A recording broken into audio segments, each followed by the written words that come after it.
Hello class 11 students, welcome to the Dabhan Learners channel. So this is the part 3 of the microeconomics chapter 1 introduction. तो अब तक हमने पढ़ा था कि meaning of economics, economic problem, scarcity और introduction की इकोनॉमी क्या होती है. So we will discuss now कि टाइप्स ऑफ इकोनॉमिक्स, इकोनॉमिक्स के क्या टाइप्स होते हैं. So let's begin. So this is what which we have to do today.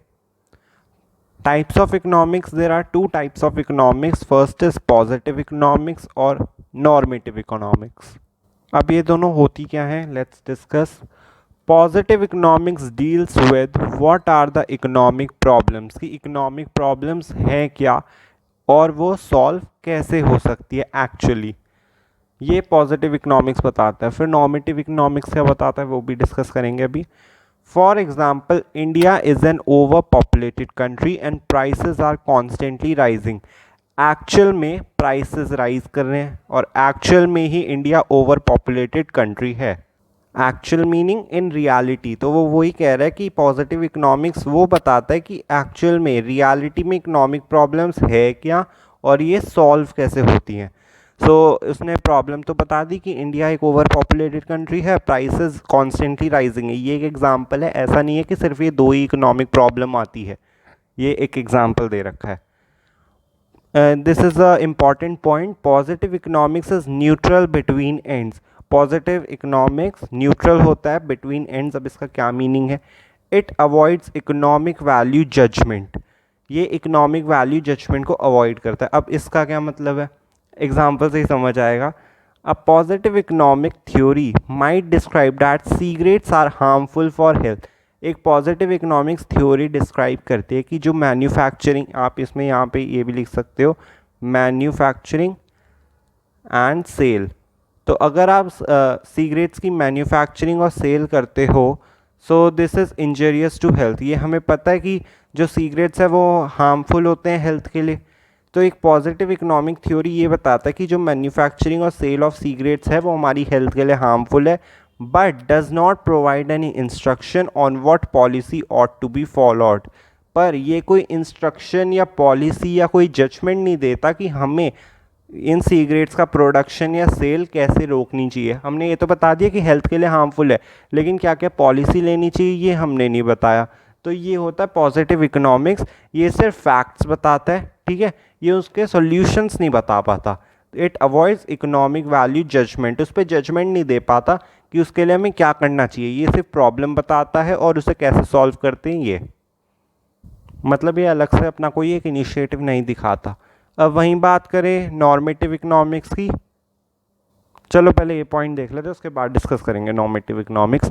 Do not confuse statements of positive economics as statements of truth. अब आपको लग रहा है कि पॉजिटिव इकोनॉमिक्स में तो फैक्ट्स बताते हैं कि जो चीज़ है वो ही हमें डिस्क्राइब करती है पॉजिटिव इकोनॉमिक्स, बट ऐसा नहीं है. स्टेटमेंट ऑफ ट्रुथ को पॉजिटिव इकोनॉमिक्स के साथ मिला के कन्फ्यूजन क्रिएट मत करो. इसका मतलब पॉजिटिव इकोनॉमिक्स थ्योरी, यहाँ दे का मतलब है positive economics theory may be true और फॉल्स. जो पॉजिटिव इकोनॉमिक्स थ्योरी है वो शायद ट्रू हो या फॉल्स हो. लाइक एग्जाम्पल, अगर जॉन एक बंदा है, इंडिविजुअल है, वो कहे कि India is the most populated country, India सबसे ज़्यादा पॉपुलेशन वाली कंट्री है, और सैम कहे नहीं, चाइना है most populated country. So both are positive statement. दोनों ही पॉजिटिव स्टेटमेंट है. अब बात यह है कि जो सैम कह रहा है वो राइट है कि चाइना मोस्ट पॉपुलेटेड है, इंडिया कम है. तो सैम राइट है, जॉन रॉन्ग है, ये बात हमें पता है, लेकिन दोनों ही पॉजिटिव स्टेटमेंट है. ये नहीं कि सैम सही बोल रहा है तो वही पॉजिटिव स्टेटमेंट है.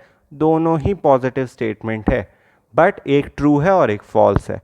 ओके, तो do not confuse statements of positive economics with statements of truth. Positive economics की स्टेटमेंट को ट्रुथ के साथ इंटरप्रेट मत करो, कन्फ्यूजन होगी. पॉजिटिव इकोनॉमिक्स की स्टेटमेंट सारी होती है, कुछ ट्रू होती है तो कुछ फॉल्स होती है.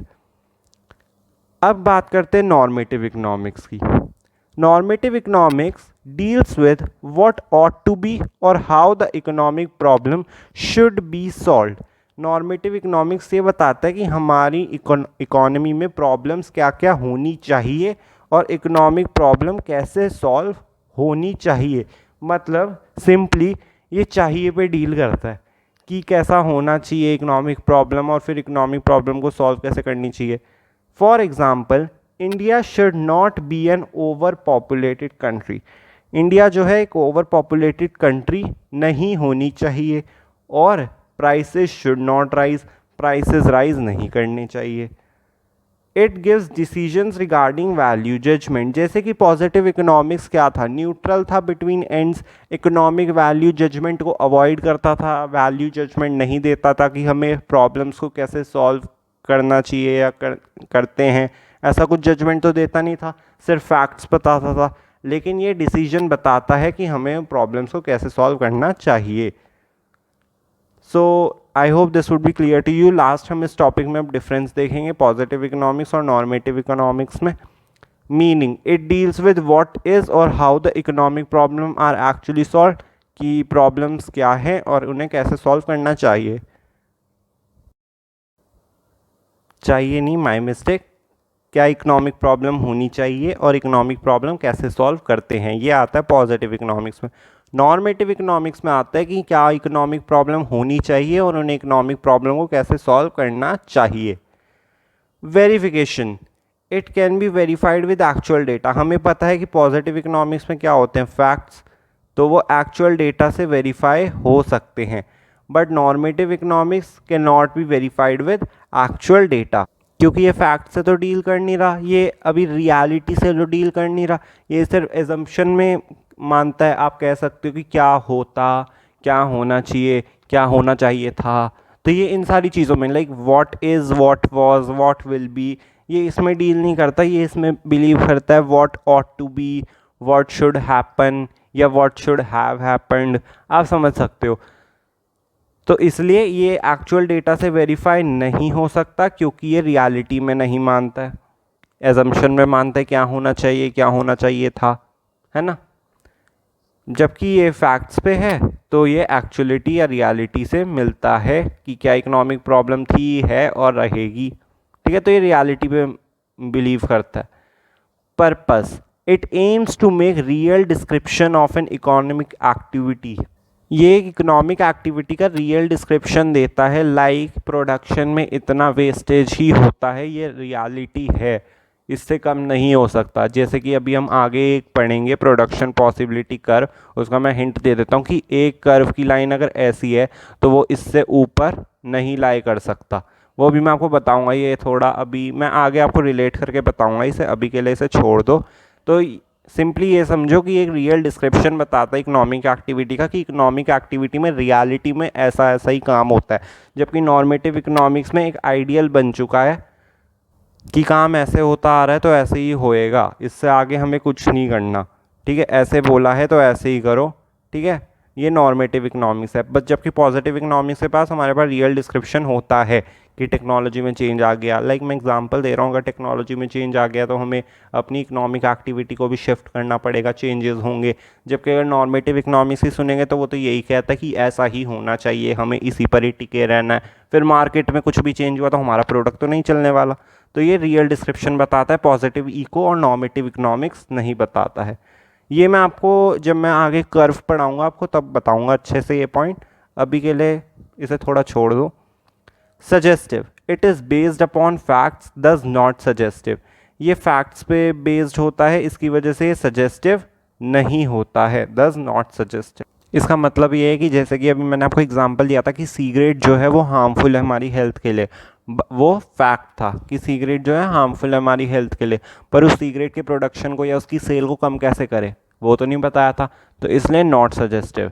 जबकि ये नॉर्मेटिव इकोनॉमिक्स इंडिविजुअल ओपिनियन पर होती है, बताती है कि हमें क्या करना चाहिए, तो इस तरह वो सोल्यूशन भी बताती है, and therefore it is suggestive in nature, या उसका सोल्यूशन सजेस्ट करती है, तो इसलिए ये सजेस्टिव है।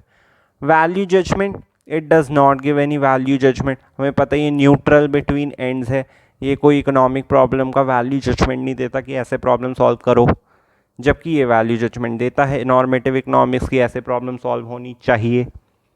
Examples, prices in Indian economy are constantly rising.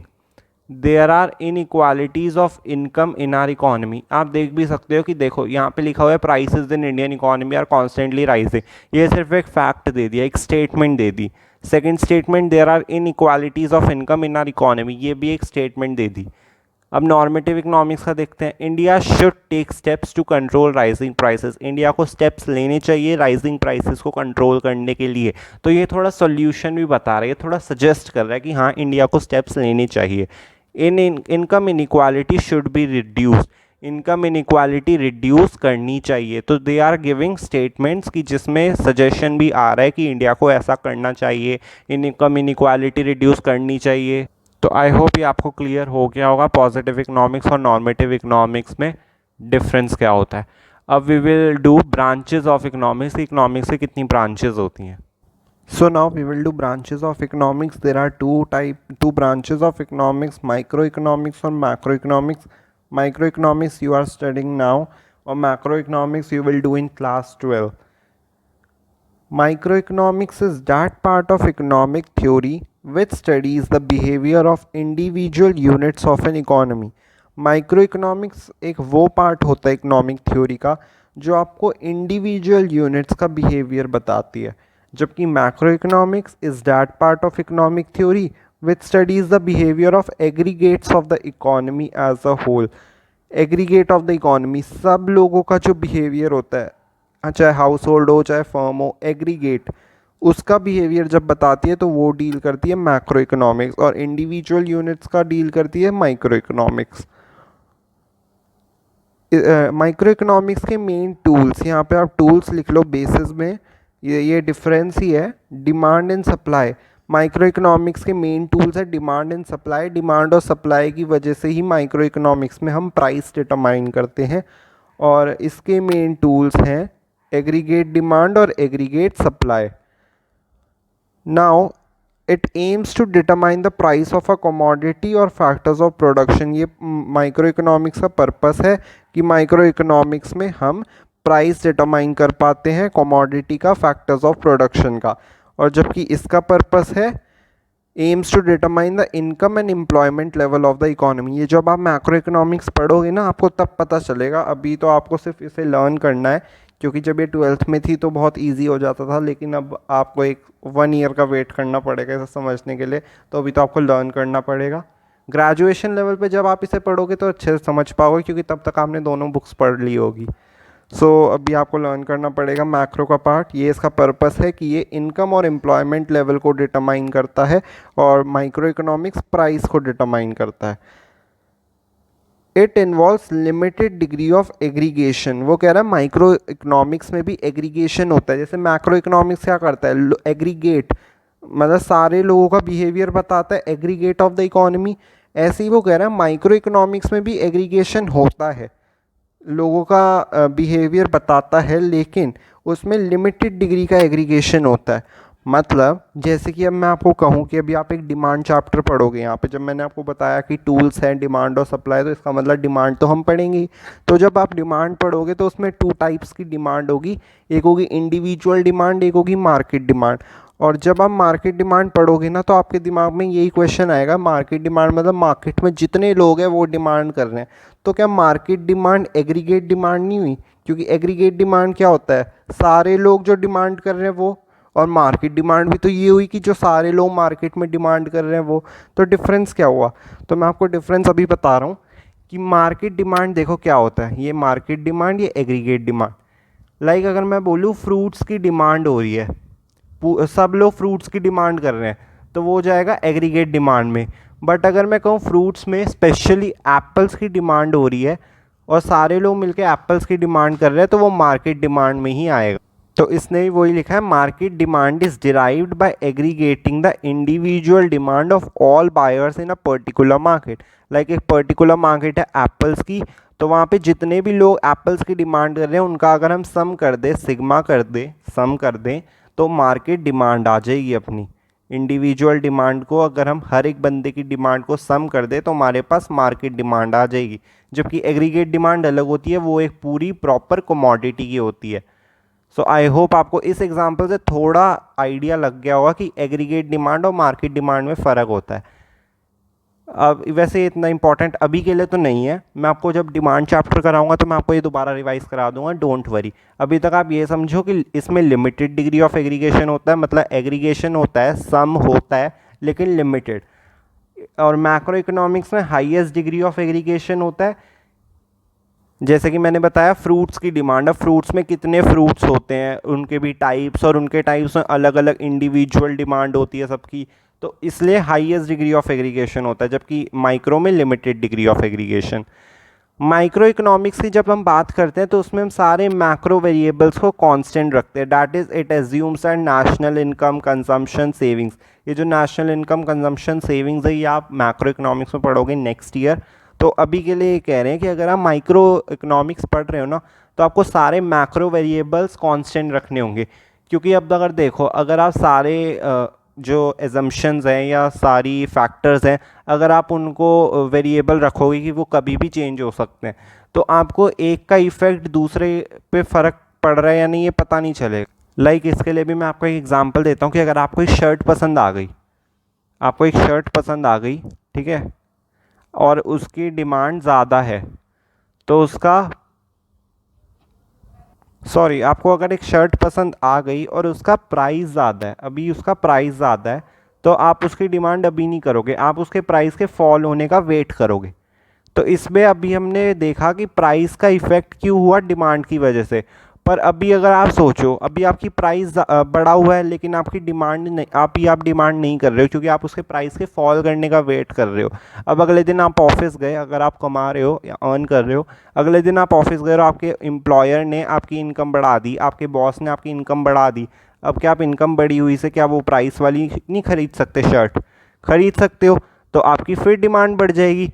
तो अगर मैं डिमांड की बात करूं तो मैं इनकम को अगर मैं कांस्टेंट रखूंगा कि मेरी इनकम उतनी ही है, तभी मैं डिमांड के कॉन्सेप्ट को समझ पाऊंगा।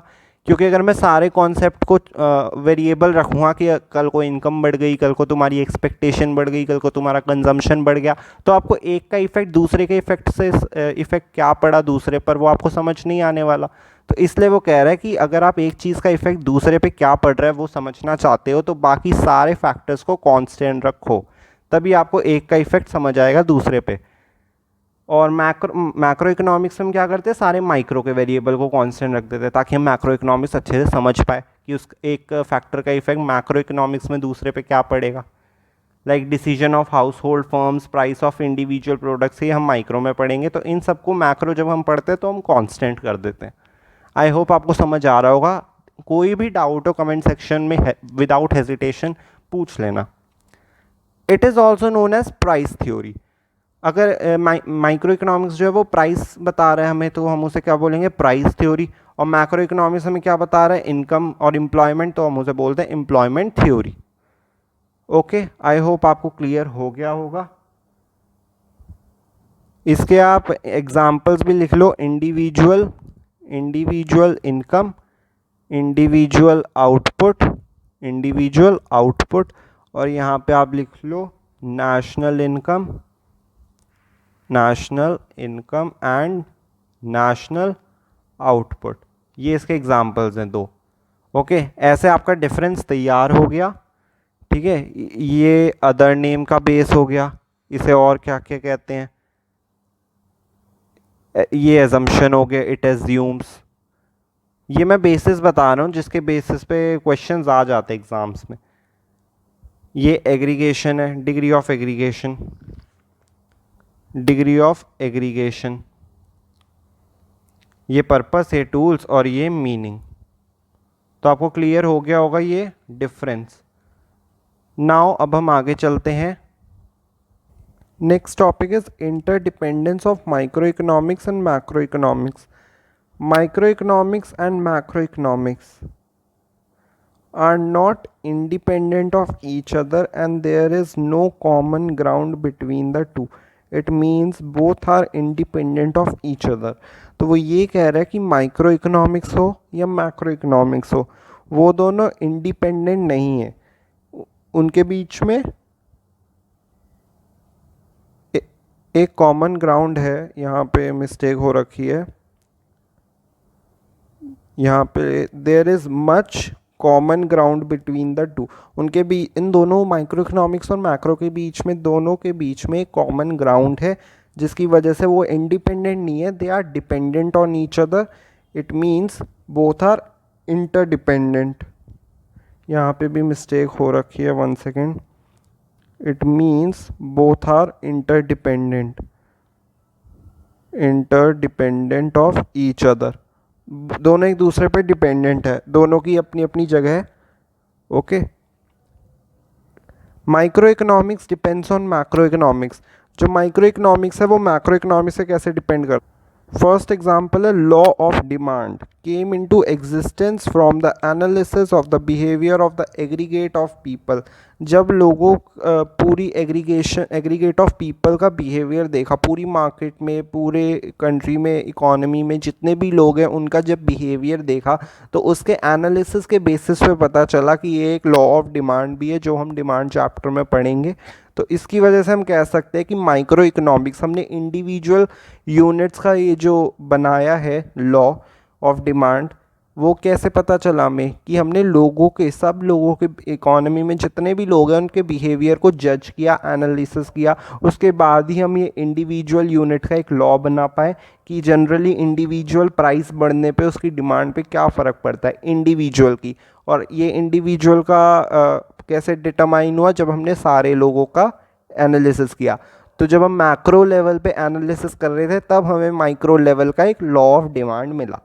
तो इसी तरह माइक्रो इकोनॉमिक्स जो है मैक्रो इकोनॉमिक्स पे डिपेंडेंट है। Second is price of a commodity is influence by general price level prevailing in the economy. ये तो हम सब जानते हैं कि एक कमोडिटी का प्राइस कैसे इन्फ्लुएंस होता है, जनरल प्राइस लेवल क्या चल रहा है इकोनॉमी में उसके बेसिस पे। जैसे कि मैंने आपको फ्रूट्स और एप्पल्स का वो दिया था एग्जांपल, कि एप्पल्स का जो प्राइस है वो जनरली फ्रूट्स का जितना प्राइस लेवल चल रहा होगा उसके हिसाब से ही सेट होगा, ज़्यादा ऊपर ज़्यादा नीचे भी नहीं जा सकता। ओके, तो इस तरह माइक्रो इकोनॉमिक्स डिपेंड है मैक्रो इकोनॉमिक्स पे। अब मैक्रो इकोनॉमिक्स कैसे डिपेंड है माइक्रो इकोनॉमिक्स पे, वो देखते हैं। First is national income of a country is nothing but the sum total of incomes of individual units in the economy. आपको भी पता है नेशनल इनकम एक कंट्री कैसे निकलती है, जब हम सारे लोगों की इनकम को प्लस कर देते हैं तब जाके हमें नेशनल इनकम मिलती है। तो नेशनल इनकम किस लेवल पर है? मैक्रो लेवल पे। लेकिन जो इंडिविजुअल यूनिट्स की इनकम है, हर एक इंसान की इनकम है कंट्री में, वो किसका पार्ट है? माइक्रो का। तो इस तरह हम कह सकते हैं कि मैक्रो इकोनॉमिक्स भी माइक्रो इकोनॉमिक्स पे डिपेंडेंट होती है। और सेकंड भी देख लेते हैं, aggregate demand depends on demand of individual house hold in the economy. Aggregate demand कैसे कैलकुलेट होती है? इंडिविजुअल की डिमांड को प्लस करते करते ही तो एग्रीगेट डिमांड आती है। तो इस तरह भी हम कह सकते हैं कि मैक्रो इकोनॉमिक्स माइक्रो इकोनॉमिक्स पे डिपेंडेंट है ना। सो विच इज़ मोर इम्पॉर्टेंट? दोनों इंटरडिपेंडेंट तो है कि एक के बिना दूसरी का कोई यूज़ नहीं, पर इनमें से ज़्यादा इंपॉर्टेंट कौन सी है?